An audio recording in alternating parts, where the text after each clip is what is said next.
कथा विश्व के परिवार सदस्यों, आज हम लेके आए हैं नए साल का शुभ संदेश, शिरडी साईं बाबा की संदेशवाणी। नमस्कार साईं भक्तों, नए साल की हार्दिक शुभकामनाएं। आज हम शिरडी के साईं बाबा के चरणों में बैठकर उनके आध्यात्मिक संदेश को सुनने जा रहे हैं। साईं बाबा का संदेश। मेरे बच्चों, नया साल एक नई शुरुआत का प्रतीक है।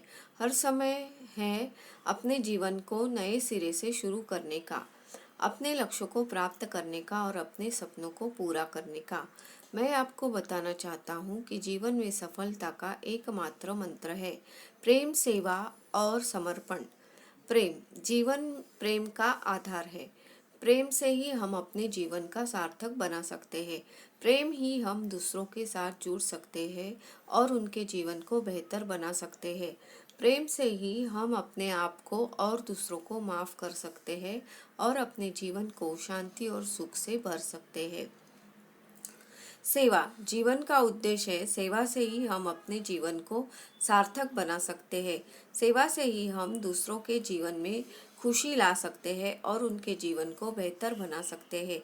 सेवा से ही हम अपने आप को और दूसरों को ऊंचा उठा सकते हैं और अपने जीवन को सार्थक बना सकते हैं।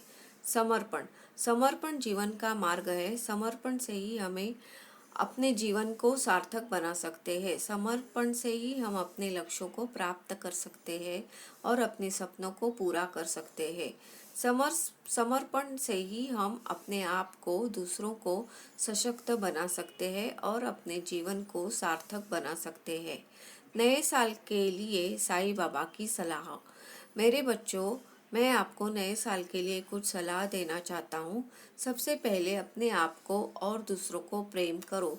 दूसरा, सेवा के मार्ग पर चलो और दूसरे के जीवन में खुशी लाओ। तीसरा, अपने लक्ष्यों को प्राप्त करने के लिए समर्पण के साथ काम करो। और अंत में, हमेशा मेरे चरणों में अपनी आस्था रखो और मैं आपको मार्गदर्शन करूँगा। मेरे बच्चों, मैं आपको नए साल की हार्दिक शुभकामनाएं देता हूँ। मैं आपको बताना चाहता हूँ कि मैं हमेशा आपके साथ हूँ और आपको मार्गदर्शन करूँगा। बस आप प्रेम, सेवा और समर्पण के मार्ग पर चले और अपने जीवन को सार्थक बनाएं। ओम साई राम। दोस्तों, कैसी लगी शिरडी बाबा की संदेशवाणी हमें कमेंट करके बताएं और चैनल को सब्सक्राइब करें। घंटी का बटन ज़रूर दबाएं ताकि ऐसे ही मज़ेदार संदेश आप तक पहुंच सके। धन्यवाद।